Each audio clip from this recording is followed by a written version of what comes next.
Si se apaga, sí, en algún momento, es ese rojito el que hace que se apague. a ver, Se apagó. o sea, vos Se apaga, lo que pasa es la conexión. Claro, la conexión esa no va a apagarse el cañón, sino verse con el fantasma, ¿viste? Bueno, dale. Abajo de ese cablecito. Bueno, primero me presento más formalmente. Yo soy Gala Serafini, soy ginecóloga acá del servicio, me desempeño como médica de guardia. Hago también procedimientos programados, justamente de AMEU, los días lunes. También estoy como médica ginecóloga integrando un equipo interdisciplinario en el SAS, que es un servicio de área programática de salud, no sé si lo conoces, que hay en este hospital, los días viernes. Momentáneamente no estoy en esos consultorios porque además hago patología mamaria y estoy haciendo un fellowship en un hospital en Cava, así que bueno, me desempeño como en estas dos áreas, ¿sí? Además soy, obvio, ginecóloga de consultorio en la práctica privada, ¿sí? ¿Sus nombres? Santana. Gabriel. Ana. Mateo. Luciana. Lorenzo. Bien, perfecto. Bueno, ¿están un poco en contacto con la temática de la interrupción del embarazo? ¿O no tienen mucha idea? ¿Es algo que han abordado durante la carrera? ¿Es algo que por propia, digamos, por propia como motor, Interés? Sí, en la facu no hay mucho, o sea, nunca, no se me escuché que se hable del tema. Yo lo tuve mucho en bioética 2. Yo lo vi en farmacología. Bien. Hablaba más del abordaje farmacológico. Sí, porque hizo había salido justo la ley, así que... Yo fui a marchas. Más de la parte social, digamos, del marco social que hubo necesario para la ley. Bueno, perfecto. Quizás también hay muchas personas que acompañan procesos de interrupción del embarazo de la parte más extrahospitalaria, en grupos de socorristas, entonces es frecuente encontrar médicos o personas promotores de salud, o incluso gente como más militante de lo que es la interrupción voluntaria del embarazo, que acompaña procesos de interrupción. ¿Sí? Eso está bueno. Y es súper válida escuchar esas voces también, no solo como médicos o como ginecólogos o ginecólogas, tenemos como el conocimiento de lo que es el abordaje de yo empiezo la clase diciendo esto porque a mí me cambió muchísimo el abordaje que tuve de las situaciones de aborto siendo residente a cuando pasé a ser ginecóloga y ocupé un lugar con un equipo interdisciplinario que hasta tomaba conductas más expectantes en los manejos, o sea, sin invadir tanto, sin tomar una conducta quirúrgica o sin pedir un laboratorio, simplemente valiéndose de la clínica y de la expectación y teniendo evoluciones favorables, o sea, respuestas favorables para esas pacientes. Entonces, si hay algo que yo quiero que se lleven de esta clase es que justamente eso, las opciones siempre y cuando clínicamente las personas estén bien, estén sin ningún signo de alarma, no se queden solo con lo que aprendieron en su práctica, digamos, en una guardia o que les bajaron así como más hegemónicamente, mira, cuando viene esto es lo que hay que hacer. O sea, en medicina me parece que no hay ninguna receta así como, ante este caso hacemos este algoritmo. Nos aprendemos un montón, así, digamos, pero importa un montón el hecho de estar al lado del paciente, valorar la evolución clínica y tener como una cabeza más amplia, ¿sí? Que la respuesta que quizás estamos dando sí es la mejor para este momento, es la mejor que podemos dar, pero no es la única. Y que otro profesional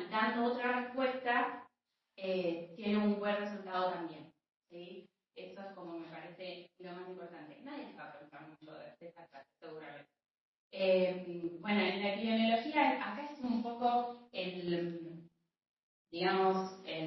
la justificación de por qué era necesario que la interrupción se vuelva legal. Entre el 10 al 20% de los embarazos evolucionaban en un aborto espontáneo, ¿sí? Los abortos inducidos eran entre 370 y 522.000 interrupciones voluntarias de embarazo por año, ¿sí? Esto es un dato del 2009. Había un aborto por cada 2 nacimientos. De acuerdo a la definición de la OMS, un aborto inseguro es un procedimiento efectuado para finalizar un embarazo no deseado realizado por personas que carecen de la capacidad necesaria o que se lleva a cabo en un entorno donde se carece de un estándar médico mínimo o ambos. Bueno, vamos a pasar esta parte porque por suerte se pudo legalizar. En 2013 murieron en nuestro país 50 mujeres a causa de embarazos terminados en aborto, que representan el 20% de las muertes maternas. ¿Saben cuál es la principal causa de muerte materna hoy por hoy?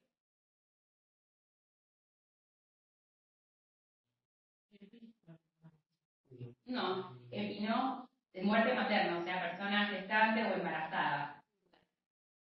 ¿Eh? La hipertensión. Exacto, o sea, por mucho tiempo, muy bien, la principal causa de muerte materna fue todo lo que era el manejo de la hemorragia postparto, que se hizo mucho hincapié en capacitar algoritmos de formación de la hemorragia postparto, ¿sí? De hecho, cualquier paciente que ingresa a gineco se sabe el algoritmo de la atención de la hemorragia postparto de pie a pa. Eso impactó tan positivamente que dejó de ser la principal causa para hacer los trastornos hipertensivos del embarazo, ¿sí? O sea, y de hecho ahora está cambiando el paradigma de lo que es la enfermedad cardiovascular en mujeres asociadas, obviamente, en este caso, en este subgrupo, a las personas, o sea, que están en un momento de gestación. Eso es actualmente, ¿sí? Miren cómo cambiamos las realidades, ¿no? Con todas estas medidas, tanto como el manejo de la hemorragia postparto como con la legalización del aborto. Bueno, acá habla también del impacto en lo que son las mujeres adolescentes. Bueno, que eso conlleva que el aborto sea considerado un problema de salud pública, ¿sí? Acá está todo el marco legal, la ley de los derechos del paciente, de protección integral de los derechos de las niñas, niños y adolescentes, la protección integral para prevenir, sancionar y erradicar la violencia contra las mujeres. Y, o sea, actualmente esto cambió para que al haber una ley, la 27.610, el abordaje del equipo de salud, o sea, tiene que primar una atención de las mujeres que presentan síntomas de un posible aborto. Este abordaje tiene que respetar el vínculo y la comunicación, la recepción de las mujeres, anamnesis, examen físico, estudios complementarios, tipos y etapas del aborto. En realidad, esto es como cualquier otra situación clínica, como verán. Bueno, ¿cuál es entonces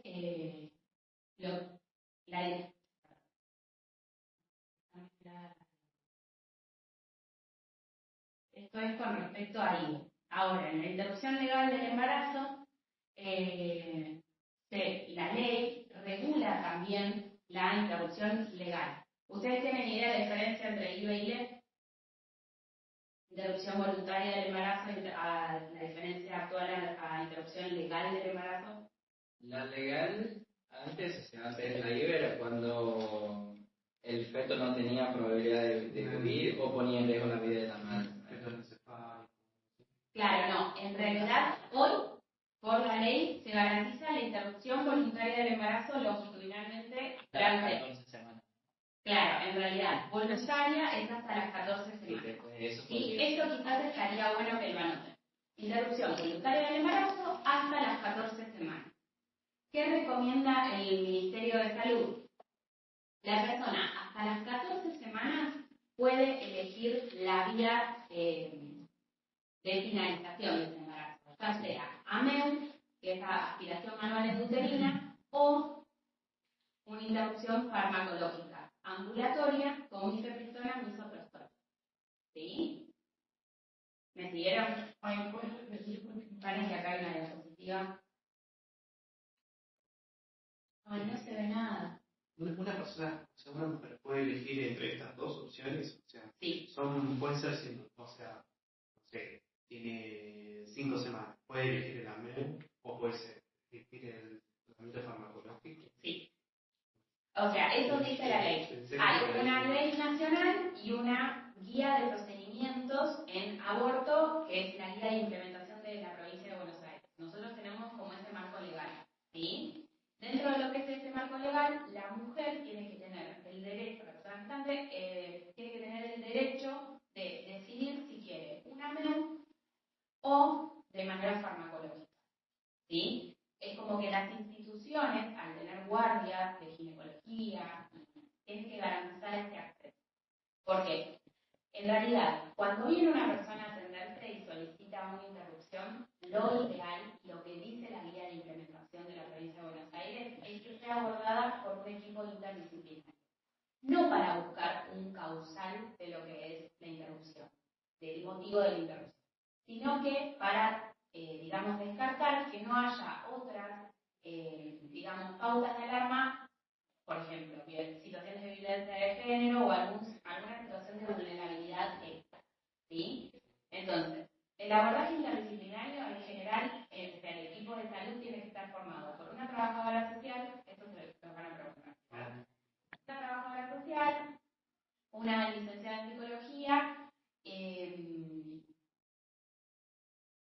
un médico o médica generalista y una ginecóloga. En realidad, esto es atención primaria de la salud, ¿sí?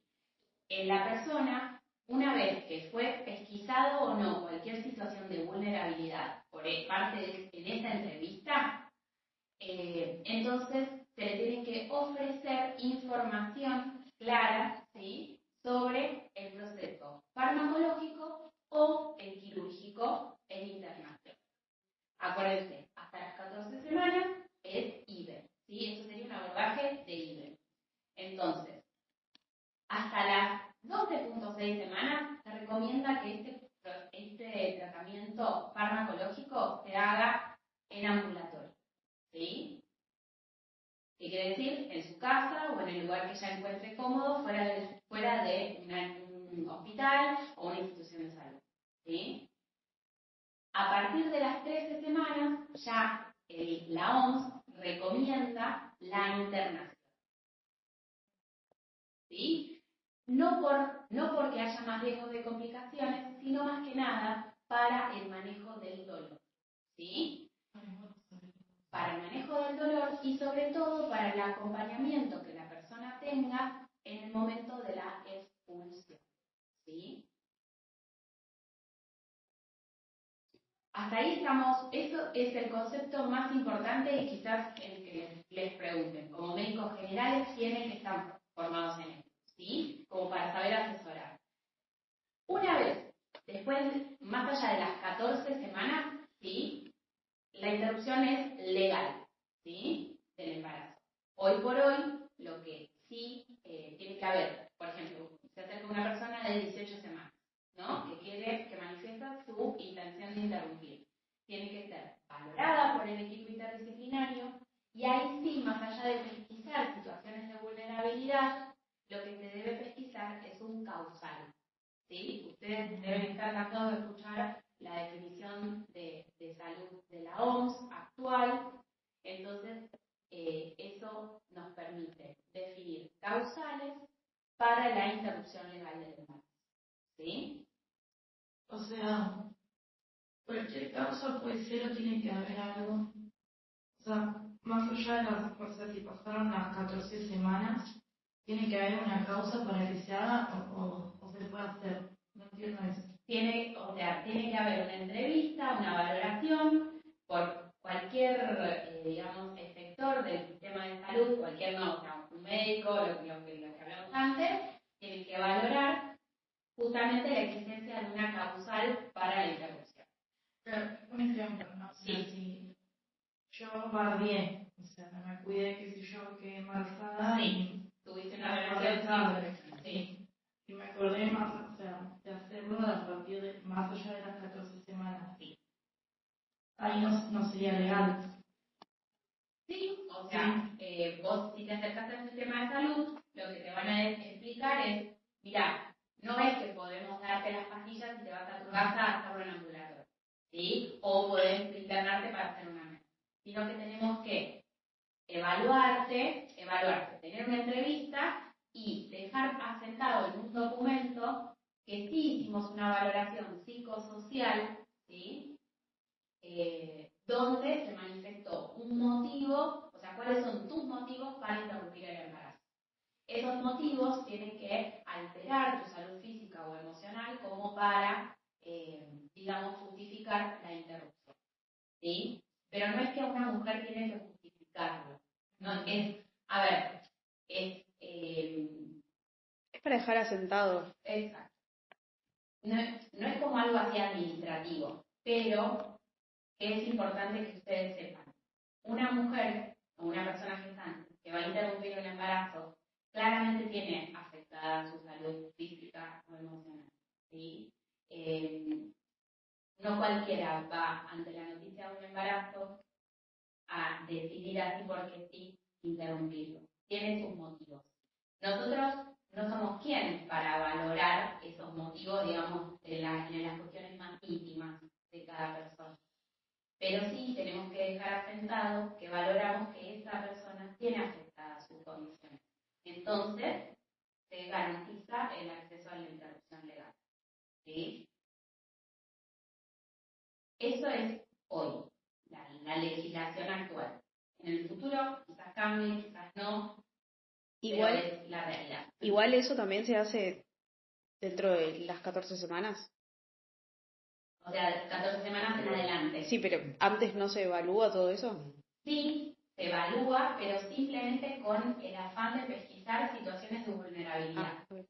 Nosotros no es que vamos a interferir, sí, obviamente esto es un acto, digamos, de atención en salud, entonces uno pesquisa en la escucha activa, cualquier tipo de situación. Desde ya en el consultorio se ven situaciones como distintas. Está la persona que viene a interrumpir el embarazo y tiene muy claro, ¿sí?, que era un embarazo no deseado, después como dijiste, una relación sexual sin protección. Después tenemos casos, desgraciadamente, de abuso sexual, situaciones muy complejas de violencia de género, en las cuales esta persona termina tomando la decisión, digamos, no hay mucho para indagar ni para, sí, para pesquisar, y en todo caso es derivada un equipo de violencia de género en el hospitalario, ¿sí?, como para que sea asesorada no solo jurídicamente, sino para que esté acompañada por una psicóloga. Nuestro rol como equipo no es buscar un motivo, ¿sí? La persona que viene a interrumpir es una persona, ustedes piénsense, cuando van al odontólogo, ¿alguno va al odontólogo?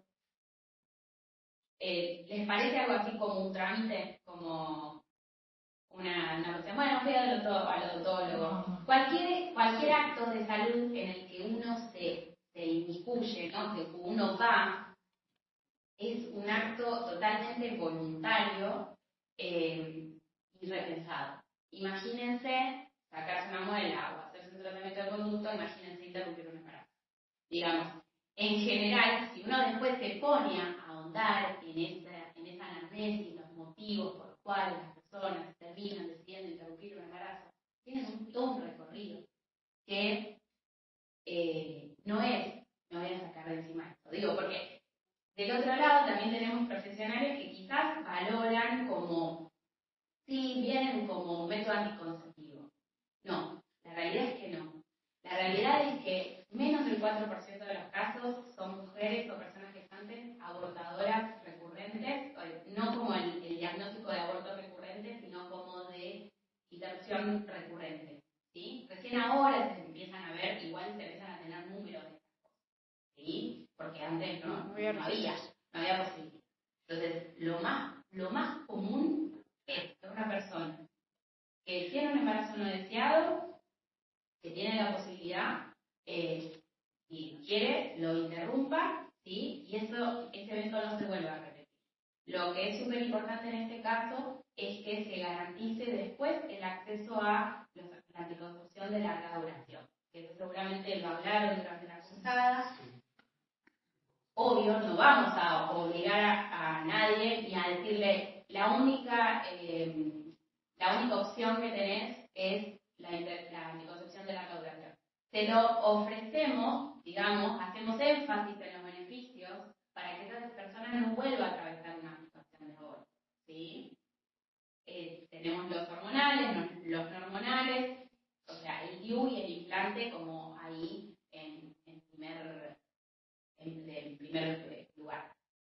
Pero sí, yo creo que, o sea, yo hablo mucho con mis abuelos de este tema y lo primero que decían era como, ay, ahora legalizan el aborto y todas van a salir a abortar y cada vez que tengan un accidente van a salir a abortar, y es lo que siempre yo pienso, como que nunca lo viví, pero no creo que sea algo divertido de decir, ay, bueno, listo, me voy a tomar esto porque sé que no la pasás bien además durante el proceso. Tiene sus consecuencias.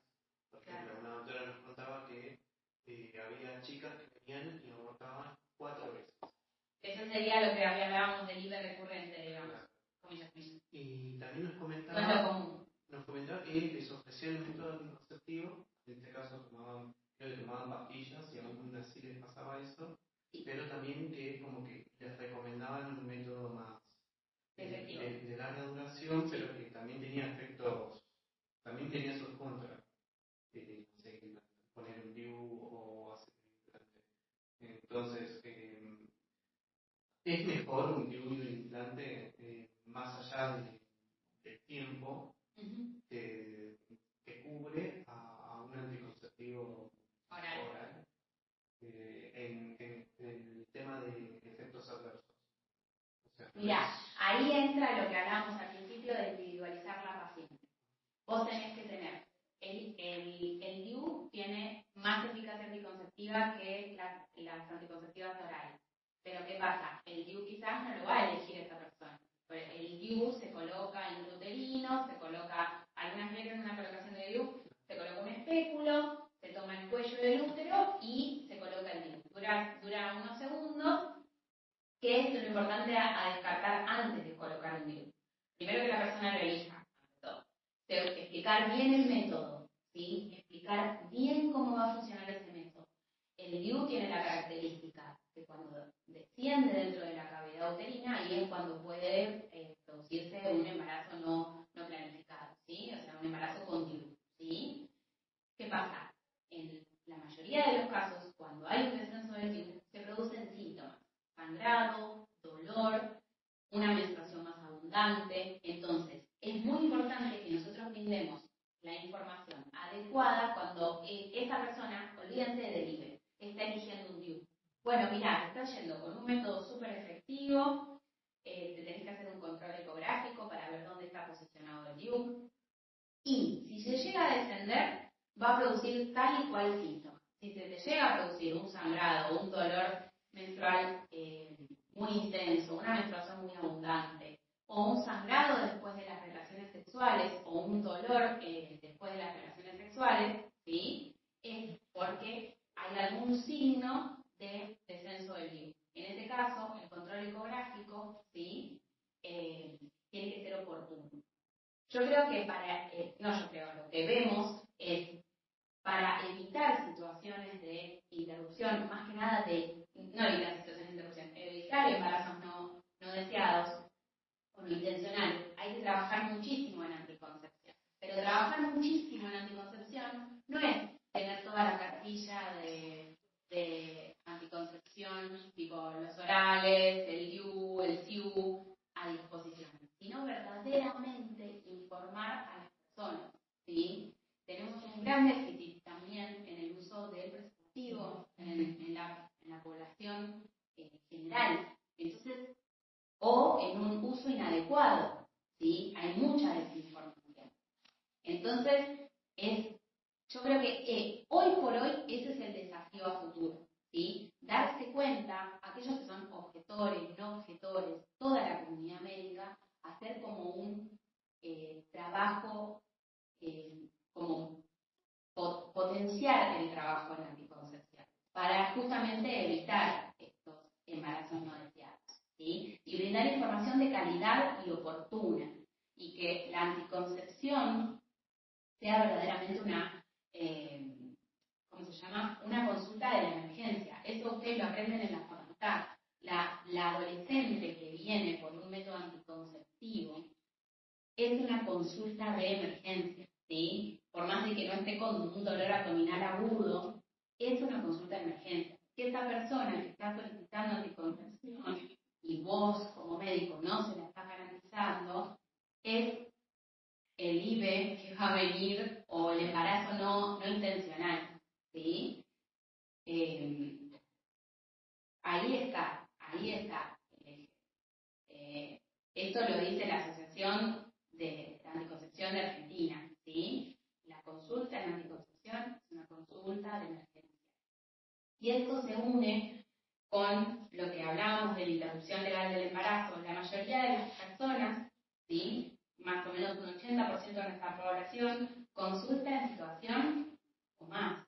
Casi un 95% en situación más de IVE. O sea, a las 7 semanas, a las 6 semanas, por suerte ya están consultando, ¿sí? Muchas mujeres consultan con el test de embarazo a las 5 semanas, ¿sí?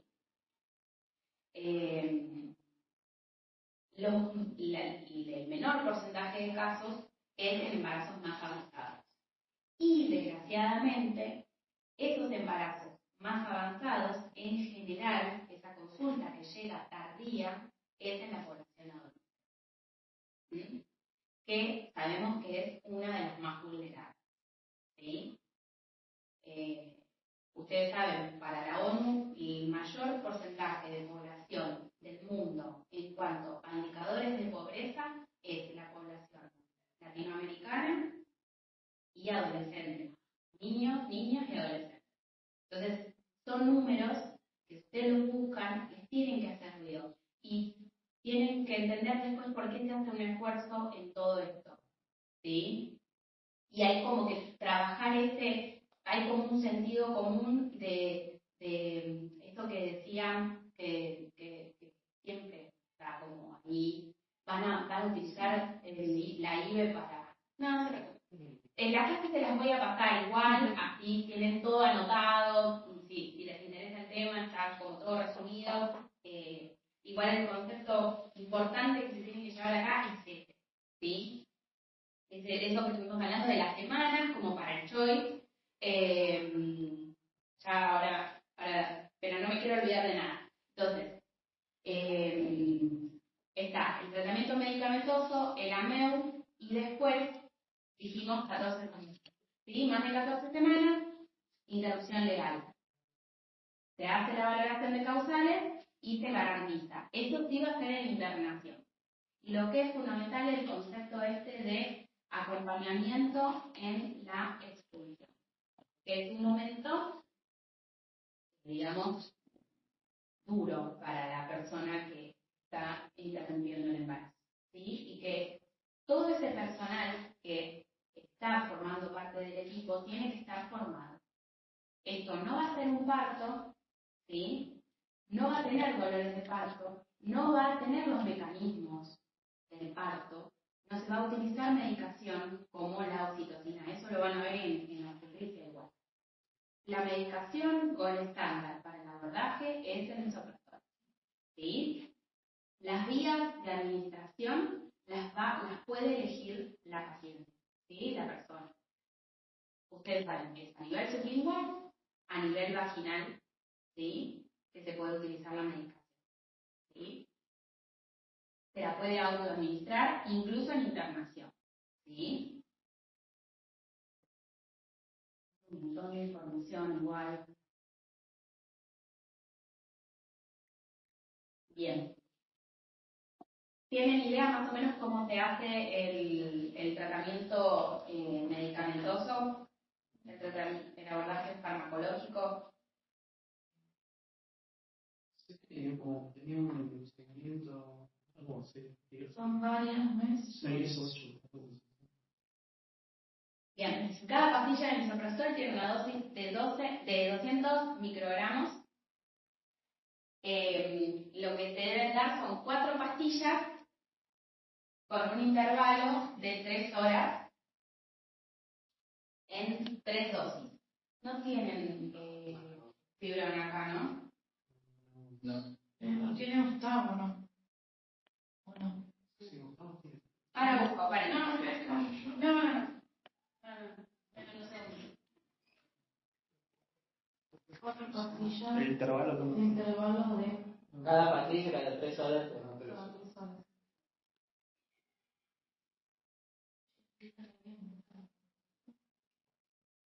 Voy a dar una clase a mi familia.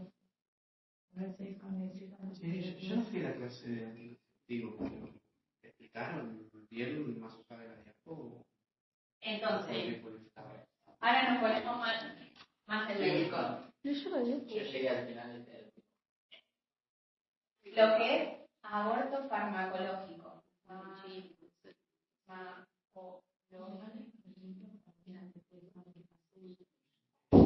Entonces, van a ser 800 microgramos de misoprostol. Estos serían 4 comprimidos cada 3 horas que puede recibir por vía sublingual o por vía vaginal. Puede ser 2 y 2, digamos. No se pueden intercambiar las vías, o sea, se le explica con información clara, incluso con dibujos, dónde se debe colocar la medicación. Sublingual es debajo de la lengua, ¿sí? Se le da un dibujito, debe colocar las 4 pastillas al mismo tiempo y dejarlas actuar durante media hora. No puede ni comer ni tomar durante esa media hora, ¿sí? Para no alterar la absorción. No sirve que la persona trague las pastillas porque no actúa a nivel de la mucosa, no se absorbe a nivel de la mucosa gástrica. El efecto es a nivel sublingual. ¿Serían 4 pastillas cada 3 horas? 4 pastillas. Ahora hablamos del intervalo interdosis. Y entonces eso con respecto a la vía sublingual, ¿sí? Y con respecto a la vía vaginal, la típica forma del útero, con la trompa, los ovarios, qué sé yo. ¿Y dónde se coloca? Acá. ¿Sí? Se le debe dar información clara a la persona sobre, y también evaluar si la persona está, digamos, familiarizada con su genitalidad. Hay mujeres que consultan, hay personas que consultan que jamás se tocaron la vagina, la vulva, perdón, y les cuesta la localización, ¿sí? Entonces, siempre información clara. Y se le explica en qué posición va a ser, digamos, más cómodo que encuentren el sitio, que es el fondo del saco vaginal, ¿sí? Ahí es donde debe estar colocada la medicación. ¿Cómo se le explica? Te pones en cuclillas, ¿sí? Y colocas un dedo en la vagina.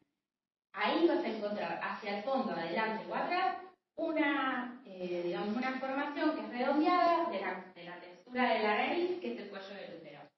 Ahí colocas la medicación. Igualmente, si no llega a sactarse el cuello, ya le explicamos que introduciendo un dedo en la vagina, hasta el fondo, una por una las pastillas las coloca y van a hacer efecto, porque se absorbe a través de la vía vaginal.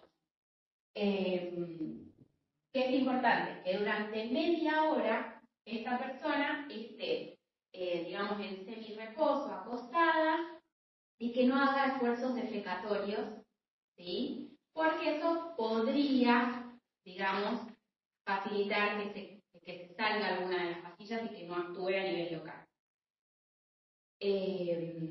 No me quiero olvidar nada, pero básicamente esas son las pautas. Siempre, antes de comenzar el tratamiento, se le debe dar analgesia por vía oral, que es el ibuprofeno. Utilizamos una dosis de 800 una hora antes de iniciar el tratamiento con misoprostol, ¿sí? Se puede repetir la dosis recién a las 6 horas según el dolor que presente la persona, ¿sí?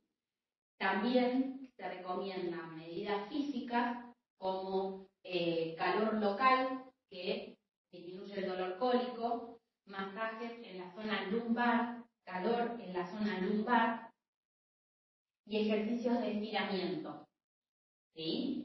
Que van a mejorar todo el dolor cólico, que sería como una dismenorrea intensa. Y así es como se lo explica a la persona. Va a ser como un dolor menstrual intenso, ¿sí? Muy intenso. No es un dolor de parto. La mayoría de las personas tienen experiencia, o sea, puede haber personas que sean su primera gestación, pero si uno le compara al dolor del parto, otra cosa, en la cabeza de un bebé, en la vagina, ¿sí? Entonces, son puntos muy importantes. A veces hay que ser así como muy gráfica. Y aparte, soy ginecóloga. No, pero me río porque el parto es algo que me parece un espanto. Bueno, igualmente hay abordajes que nos permiten, digamos, atravesar esa situación de manera distinta también, ¿sí? Pero es importante que en esta situación no se hable del parto, porque primero que no es un embarazo del tercer trimestre.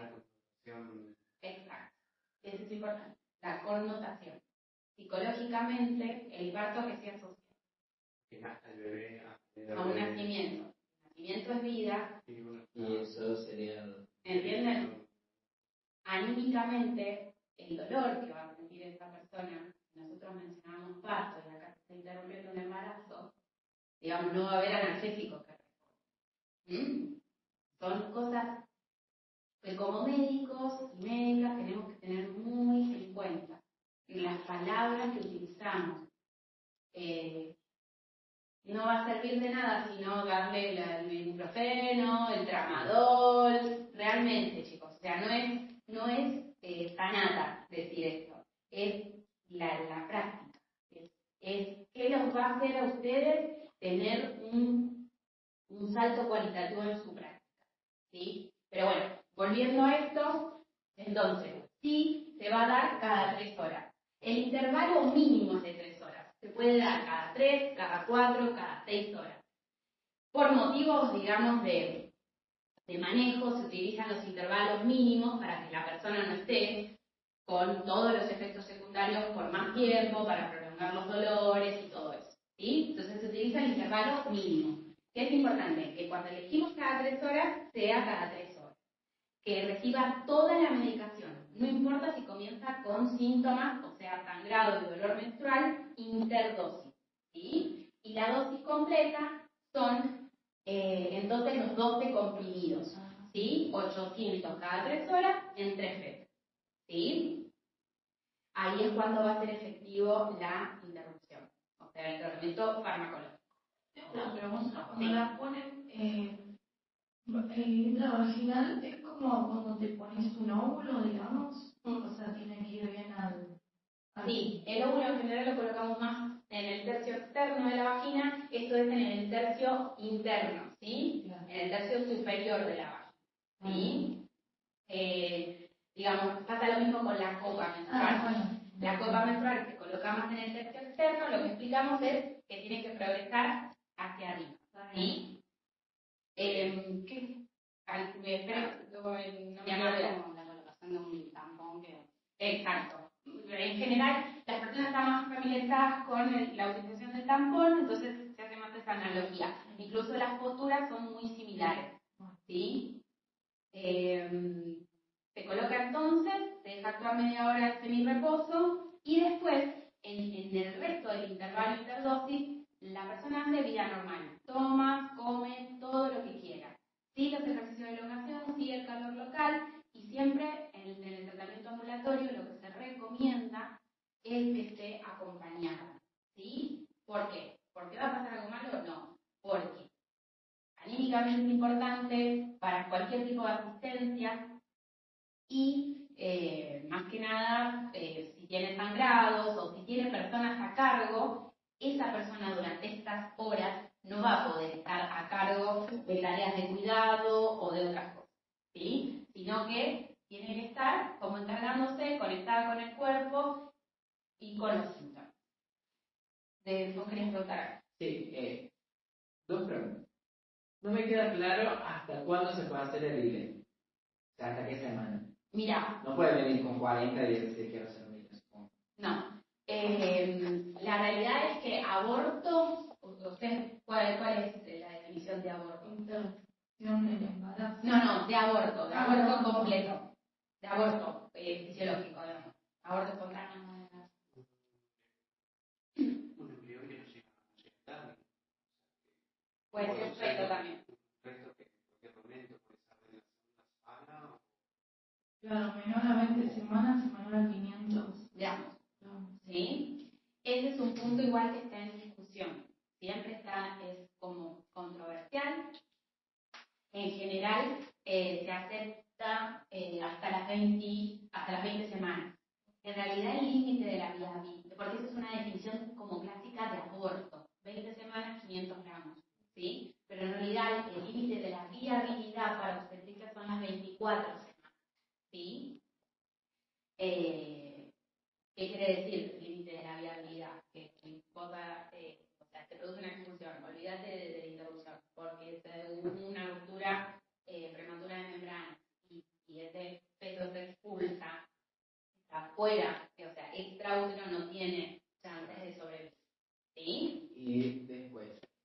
Hay centros, para ser franca, hay centros que están más especializados en lo que son las interrupciones legales de embarazos muy avanzados, y otros centros que se limitan por cuestiones más, digamos, de los equipos a garantizar interrupciones de menos semanas. Pero son equipos especializados, ¿sí? Y lo que se hace es la asistolia, ¿sí? Asistolia. Sí, asistolia es, digamos, colocar una medicación bajo guía ecográfica intracardíaca. Se utiliza potasio, se utiliza digoxina, ¿sí? Para, digamos, que esta persona tenga el diagnóstico del feto muerto y ahí, entonces, utilizar medicación para que se produzca la expulsión. Es un procedimiento que se realiza. En el caso del ILE, porque yo soy de Brasil, ahí tenemos otro manejo, digamos. Otro manejo. El ILE era en caso muy específico de abuso, sí, de feto ancestro y de enfermedad que ponga en riesgo la vida de la madre. Sí, como Argentina está bajo el concepto de bienestar, o sea, integral de la salud, cualquier, digamos, motivo y afectación también de la esfera psicosocial que repercute en la salud de la persona gestante es motivo por el cual se puede interrumpir el embarazo. Y no habla de semana. La realidad es que las guías de implementación y la legislación no habla de semana. ¿Sí? Y te hago una consulta más personal porque ¿A qué hora terminan ustedes no, a las 12, pero yo trabajo y lo mismo. Como saben de allá que acá es legal, piensa que todo el mundo sabe cómo manejar un aborto y recién ahora estoy teniendo algo. Como que tipo, ¿qué recomendación darías vos a una persona que está en un país que es ilegal? En ese caso, siendo yo que siempre le consulta, porque ya he tenido un par de amigas que ha pasado por situación de aborto, y como saben que estudia medicina, entonces me va a decir, che, ¿qué hago? Yo la verdad no tengo manejo. Supongo que en Brasil, como acá, existen redes de profesionales que están comprometidos con el derecho a decidir de las personas y de las mujeres, y entonces van a seguramente encontrar, digamos, algún equipo que acompañe en esos procesos. ¿Qué pasa? No es, parece que estoy diciendo que vaya a tener un aborto inseguro, no. O sea, redes de profesionales, ¿sí? En Argentina siempre existieron, seguramente en Brasil también. Sí, igual que voy a averiguar en Brasil cómo se llama la red de profesionales. En Argentina se llama la red de profesionales por el derecho a decidir y obviamente trabajaron junto con el Ministerio de Salud para todo el abordaje. En Brasil también debe existir una red de profesionales. Lo desconozco así, pero te lo voy a averiguar. Porque, por ejemplo... No te recomiendo que vos des información, sí. porque el manejo, como verán, es un manejo de subespecialista. O sea, hay que especializarse en eso, ¿sí? Para brindar una asesoría segura. Eso es una cosa súper importante. Tocas un tema muy importante. Bueno, doy el misoprostol y la boca. Claro, yo tengo, a mí me ha pasado muchas amigas que me toman a mí como referente, digamos, que capaz no quieren ir al médico y esas cosas. Me pasó que igualmente al final no termino abortando. Pero el mejor consejo que podemos dar es, te doy un teléfono donde vas a encontrar un equipo amigable que te va a escuchar, te va a entender, te va a despejar las dudas y te va a acompañar desde el momento de la expulsión hasta el control posterior, que eso es importante, ahora lo charlamos, ¿sí? Se hace control posterior de la interrupción. Nunca se deja a la paciente a la deriva. Primero, por las fallas en los tratamientos y segundo, por cualquier complicación que pueda existir asociada al procedimiento.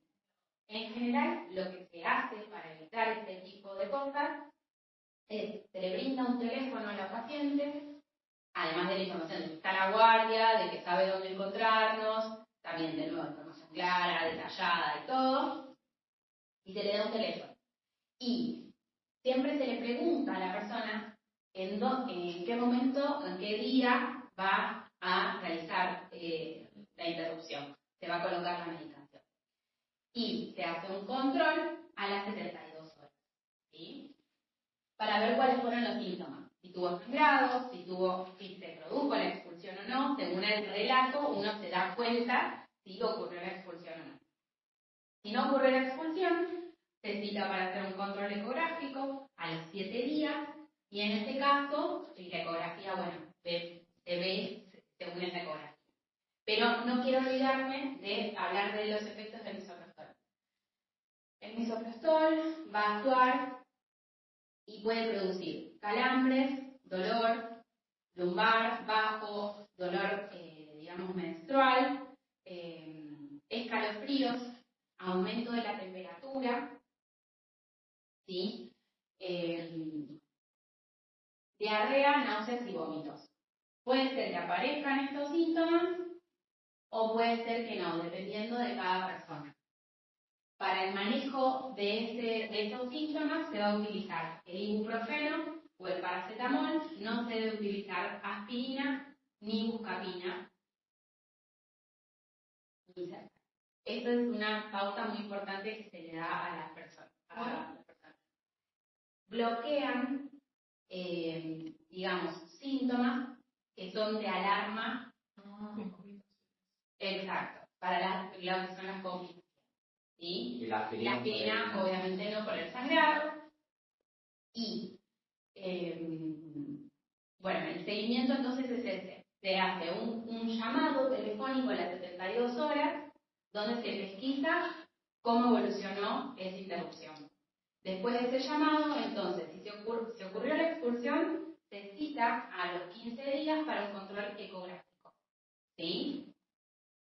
Y esa cita con el control ecográfico es acompañada de un control posterior, le decimos nosotros. En el control posterior se habla sobre anticoncepción, ahí clara y todo. Se evalúa también, en nuestro caso no lo dicen las guías, pero la evaluación de la esfera psicológica. ¿Sí? O sea, cómo está, digamos, porque obvio no es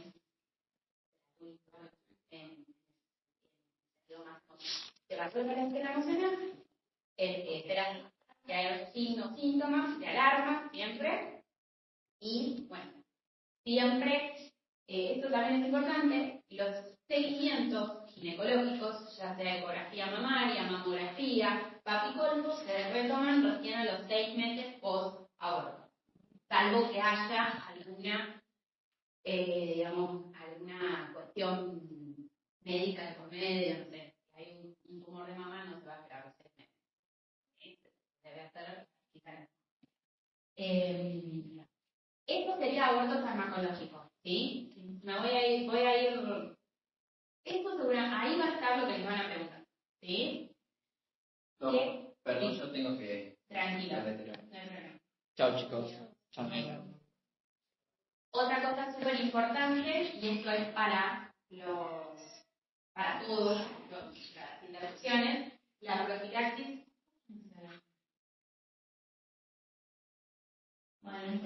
La profilaxis antibiótica y la isoinmunización. Ustedes saben, para las mujeres que son negativas, ¿sí? Para las mujeres que son negativas se debe recibir la inmunoglobulina, ¿sí? Anti-D.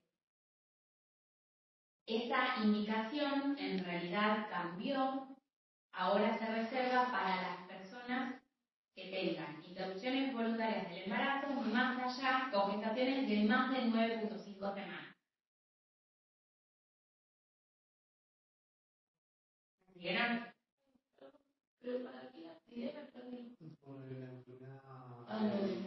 Y por la isoinmunización RH. Para evitar la isoinmunización RH de estas personas y justamente para preservar su capacidad de gestación futuro, a todas las personas que son negativas deberían recibir la gamma-globulina. La gamma-globulina se indica para todas las personas que tengan gestaciones de más de 9.5 semanas. ¿Sí? ¿Y en qué momento se indica? Una vez que tuvo la pérdida de embarazo, o sea, que tuvo la interrupción, dentro de las 72 horas. ¿Sí? Porque en el momento del sangrado puede ocurrir la inseminación. Por eso debe ser dentro de las 72 horas. ¿Sí? En la enfermedad de RH, en un embarazo tardío, dice que quedan en qué momento se En realidad, en el embarazo se hace controles por trimestre. El control que no puede faltar es a las 28 semanas, antes de las 28 semanas. Si esa persona no está inmunizada, o sea, si no tiene anticuerpos positivos, recibe la gamma-globulina a las 28 semanas como digamos, no universalmente, y después, en el momento del parto, dentro de las 32 horas también. ¿Sí? Siempre se evalúa igual el grupo factor del recién nacido, y ahí en todo caso, si hace una mamá negativa y un bebé positivo, ahí recibe la gamma-globulina, inmunidad. Igual eso no lo anoto porque se van a hacer el lío ahora, después lo van a ver en obstetricia. Bueno, ¿estamos hasta acá entonces? Bueno, y ahora todo lo que es tratamiento instrumental. El tratamiento instrumental es el AMEU. Acá sí me gustaría que tenga una imagen. Yo valoro cómo sabes. Voy a intentar. Fíjate ahí, por favor. ¿Ustedes rotaron en la guardia? No. Hoy me voy a quedar hoy. Ah, bueno, hoy tenemos 2 AMEUs para hacer. Igual, si quieren, están invitados porque no podemos hacer un montón en la sala de procedimientos. Podemos anotar, y el que quiera participar, vienen todos el guardia de los lunes, por la tarde se hacen los procedimientos, entonces pueden participar.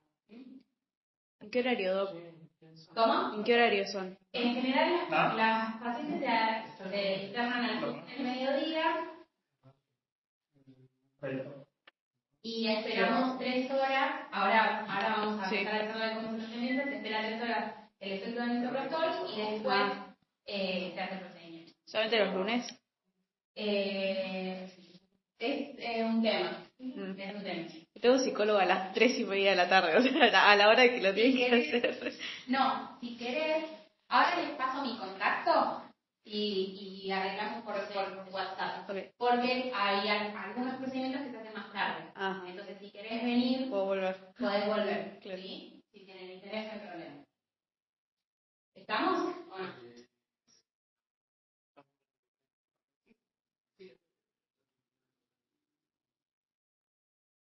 Ahí son ruidos. Pasa que en la compu tiene el power. Si no, en la compu. Claro, sí. Lo vemos en la compu. Sí. Ah, él dijo que era esto. Sí, pero ya lo conectó y lo desconectó. Ah, no, muy bien.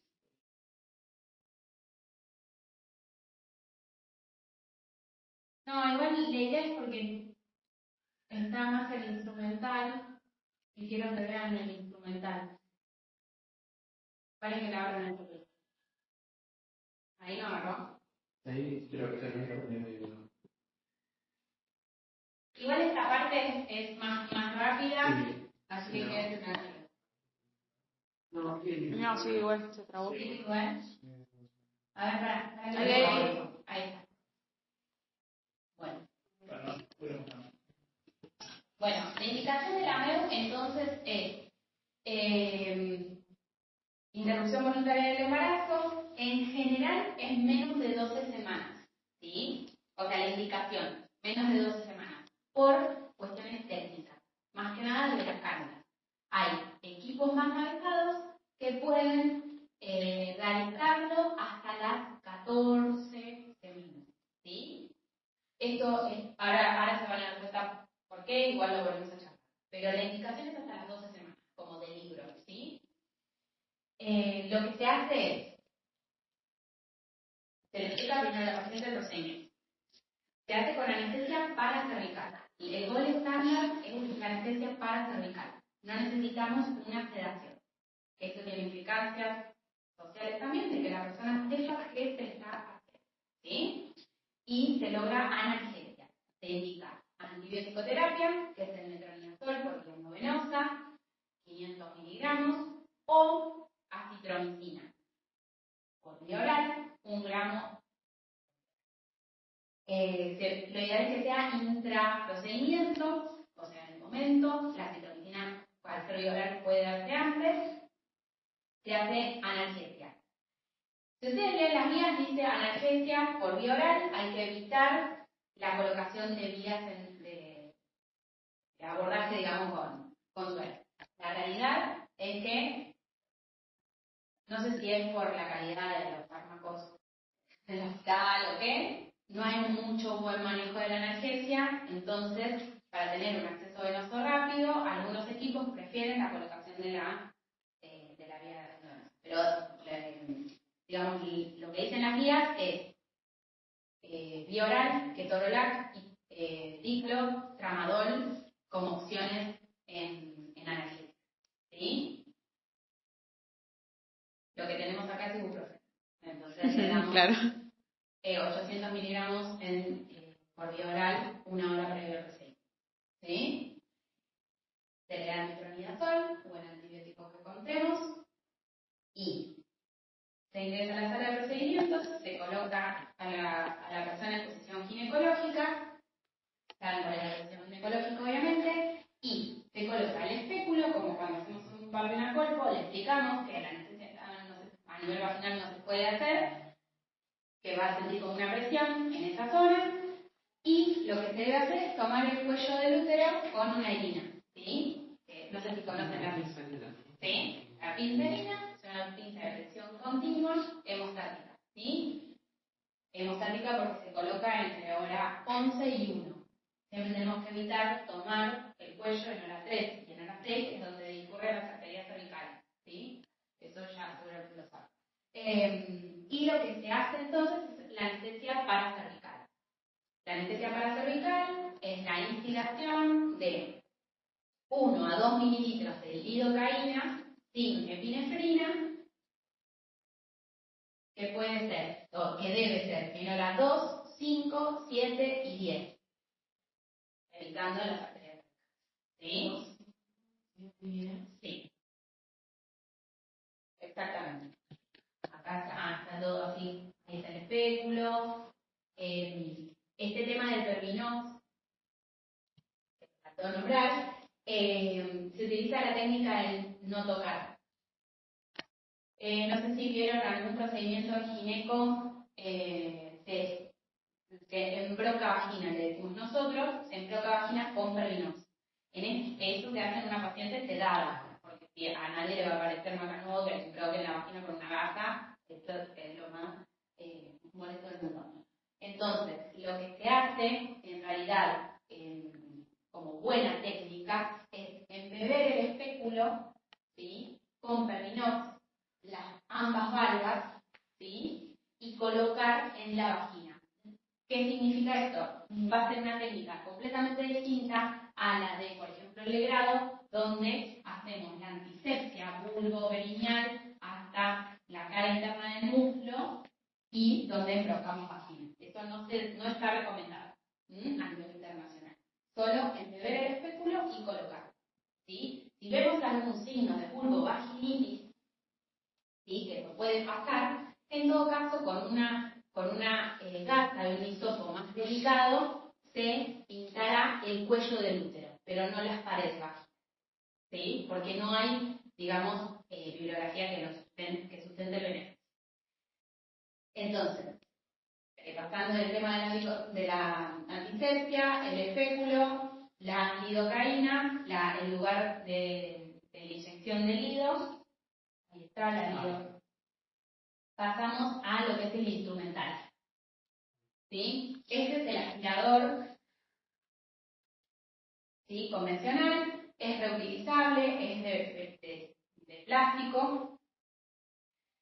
Acá tiene todas las partes, ¿sí?, es con el que hacemos vacío. Y estas son las cánulas, ¿sí? Las cánulas, a ver, deberían ser descartables, en Argentina se reesterilizan. Bueno, hay desde 4 milímetros, ¿sí?, hasta los 12 milímetros, ¿sí? Recién a partir de la cánula 9 tienen como una abertura en la zona distal para embarazos más avanzados. ¿Las cánulas también se utilizan como para el abrir el cuello del útero? No, muy buena pregunta. Las cánulas son de un plástico maleable, entonces no garantizan la permeabilidad del cuello, ¿sí? Lo que se hace es utilizar dilatadores, ¿sí? Los dilatadores o bujías también vienen en los equipos. En general en los hospitales se utilizan las bujías que ya contamos, que son de acero quirúrgico, ¿sí? ¿Los dilatadores no son de acero? Sí. Son de acero. Hay plásticos igual también, pero son de acero. La mayoría de los hospitales cuentan con los de acero, que son los que tenemos hace un montón de años, ¿sí? Que son reesterilizados. ¿En el servicio que hay dilatadores o...? Es lo mismo. Ah, es lo mismo. Sí, es lo mismo. Hay. En general, siempre se coloca una dosis de misoprostol por vía sublingual o por vía vaginal 1 o 2 horas antes del procedimiento, ¿sí? El que es por vía sublingual. Y 3 horas antes del que es por vía vaginal. La mayoría de las personas eligen la vía sublingual. Entonces, 1 o 2 horas antes reciben el misoprostol en una dosis de 400 microgramos, o sea, 2 comprimidos. Se espera entonces que eso reblandezca el cuello del útero y lo vuelva permeable, para disminuir el uso de bujías, justamente. ¿Sí? ¿Por qué disminuimos el uso de bujías? Porque la bujía, al no ser maleable como la cánula, ¿sí?, la cánula se va a amoldar, a adoptar la curvatura normal del útero, ustedes saben, en ABF o en RBF, y esta cánula plástica va a tener menos chances de perforación uterina. En cambio, el uso de bujías o histerómetros, todo, en quizás personal no tan entrenado, puede producir más chances de perforación uterina, como complicación habitual en lo que es el aborto. ¿Hasta ahí estamos? Sí. Bueno, entonces, este material reutilizable no está esterilizado, ¿sí? O sea, no es un procedimiento sucio. Lo que sí es estéril es la cánula. La cánula siempre se debe manejar desde el mango. Acá no se ve tan bien, pero tienen unos manguitos de un plástico más rígido. Y esto es lo que va a ingresar dentro del útero, ¿sí? A través del cuello. Entonces, esto es lo que no debemos de tocar. Siempre se manejan desde el mango. Y el aspirador es el que vamos a traccionar desde esta anilla. Primero, o sea, lo que se hace es apretar estas orejitas y se tracciona y se hace el vacío. ¿Sí? Entonces, una vez que la paciente está en posición ginecológica, que se hizo la anestesia paracervical, lo que se hace es colocar la cánula, se conecta la cánula al dispositivo, al aspirador, ya con el vacío cargado, se liberan las orejitas y se produce la aspiración. Eso se hace sucesivas veces hasta que se finaliza el procedimiento. ¿Cómo nos damos cuenta que finalizamos el procedimiento? El sangrado que va a venir a través de la cánula es distinto al que teníamos. El sangrado se vuelve rojo, burbujeante. ¿Sí? Los restos ovulares, como le decimos nosotros, los restos ovulares son más amarronados bien. ¿Sí? Y ya nos está yendo tipo todo lo que es endometrio. Claro, es como si estamos llegando a la capa basal del endometrio. Entonces, por eso el sangrado se vuelve rojo burbujeante.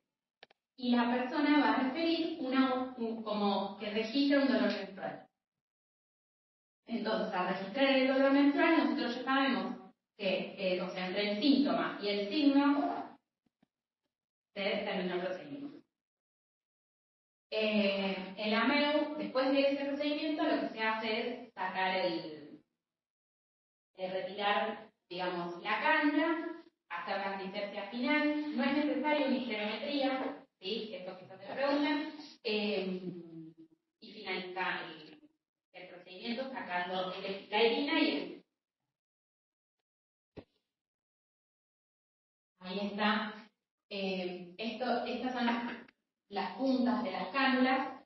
Tienen una serie de puntos que no se llegan a ver en esta diapositiva, o sea, en esta imagen, pero no es necesario utilizar el histerómetro. Ustedes saben lo que es el histerómetro. Sí, la varilla. La varilla finita, exacto, que nos permite hacer la medición de la longitud uterina, del diámetro longitudinal del útero. Tienen unas marcas. La primera marca justamente marca los 6 centímetros. Y de ahí le vamos sumando, según hasta qué lugar, 1 centímetro por cada marca. ¿Sí? Importante, no usar el centímetro para evitar la perforación. Bueno, hasta ahí llegamos. ¿Sí? Esto es todo lo que, digamos, es importante que sepan a nivel de lo que es la interrupción, procedimientos farmacológicos y quirúrgicos. ¿Sí? El abordaje más quirúrgico. Si quieren la clase, yo se las voy a pasar. ¿Sí? Si después tienen alguna duda de las complicaciones, igual está muy claro. O sea, yo voy a hablar con Patria Zanellini, voy a hablar con ella, le voy a explicar que sacamos lo que es manejo de las complicaciones. ¿Sí? Porque, el año pasado presentamos más todo lo que era manejo de complicaciones, porque pensamos que ustedes venían como con más conocimiento de la situación normal. ¿Sí? Ahora me parece más importante que ustedes se queden con cómo son los procedimientos y no tanto las complicaciones. ¿Sí? Las complicaciones más frecuentes pueden ser la perforación, la infección, obviamente como siempre, pero sobre todo la perforación uterina. ¿Sí? La perforación uterina, acá bien dice, las manifestaciones clínicas son la distensión abdominal, los dolores y cólicos intensos, dolor a la perforación abdominal, bueno, el rebote positivo, dolor a la movilización uterina, el frenkel, el abdomen tenso y duro, o sea, un abdomen agudo. ¿Sí? Dolor en el hombro, náuseas y vómitos, fiebre mayor a 38 grados o hipotermia, sangrado vaginal y o interno, disminución o ausencia de ruidos intestinales. Yo lo que quiero que se lleven es que las complicaciones dadas, las complicaciones en realidad se evitan completamente si uno se ajusta a las normas gold estándar de lo que es la interrupción con los AMEU y con el conocimiento de la farmacología, digamos. ¿Sí? Esto es mucho más frecuente haciendo un legrado uterino que un AMEU.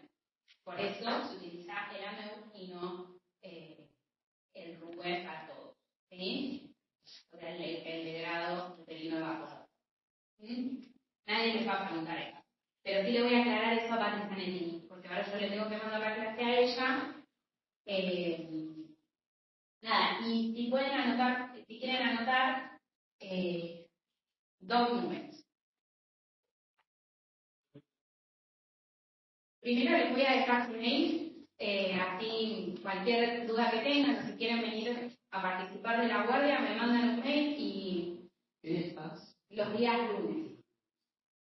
Mi mail es galaserafini5@gmail.com.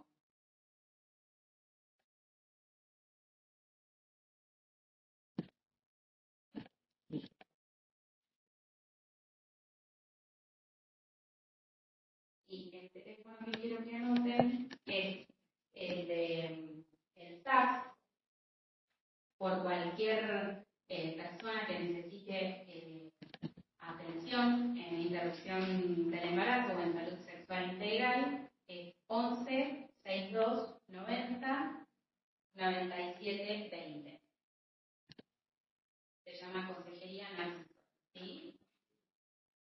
Para que lo tengan por si algún conocido.